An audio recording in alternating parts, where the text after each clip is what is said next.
Hello everyone, welcome back, and today we're looking at Summer 23 Paper 3-1 Question 1 A-Levels Computer Science, which is 9618.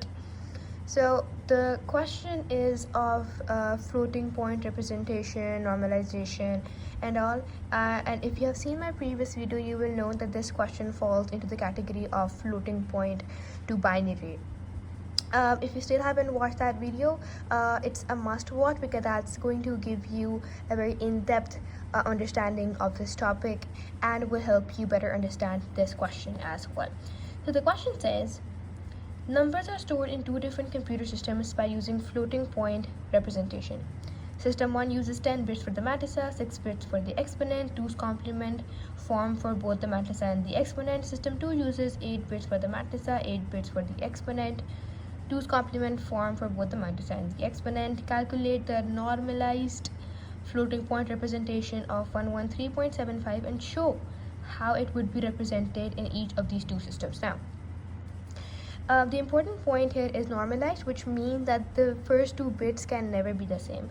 It cannot be 0 0 or it cannot be 1 1. Either it is 0 1 or it's 1 0. Now, how do we determine if it's 0 1 or 1 0? We know 113.75 is a positive number, so positive numbers always start from 0, so it has to be 0 1.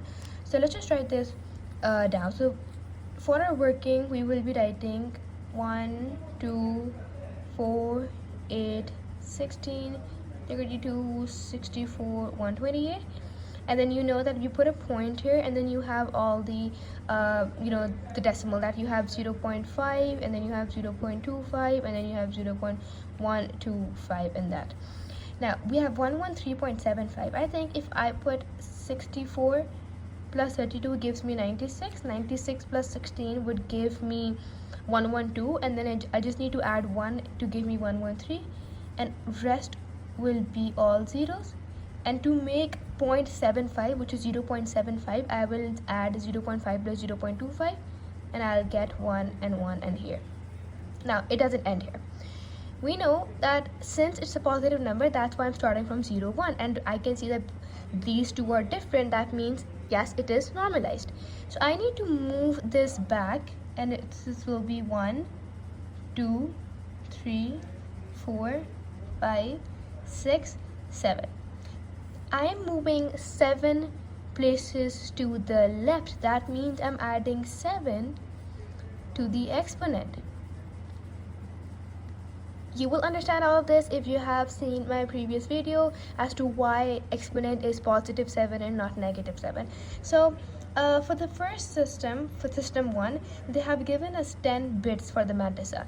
So if they have given 10 bits for the mantissa, I can easily fit all of these bits. There is 1 2 3 4 5 6 7 8 9 10.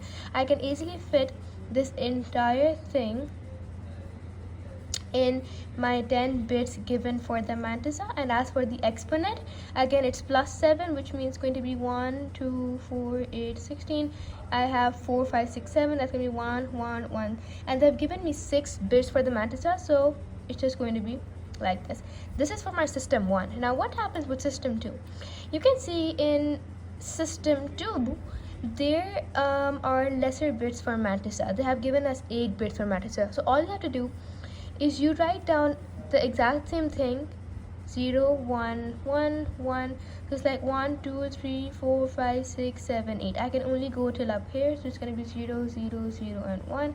And as for the exponent, all I need to do is just simply add zeros to fill the gap. That is 8 bits for the exponent. So you have 1 2 3 4 5 6 7 8, and that is it for system 2. Now this is it for A part. The B part says, explain the problem that occurred in part A when representing the number in system 2. You could see how I was not able to add the remaining 2 ones in system 2. One thing that you will need to know is when you talk about mantissa, that is always proportional to precision. And when you talk about exponent, this is always proportional to range. So if I increase the number of bits for mantissa, my precision increases. If I decrease the number of bits for mantissa, my precision decreases. And the same goes for exponent as well. So they say what happened in system 2.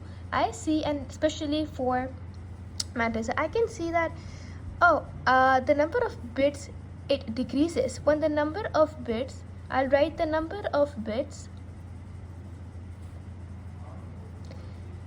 decreases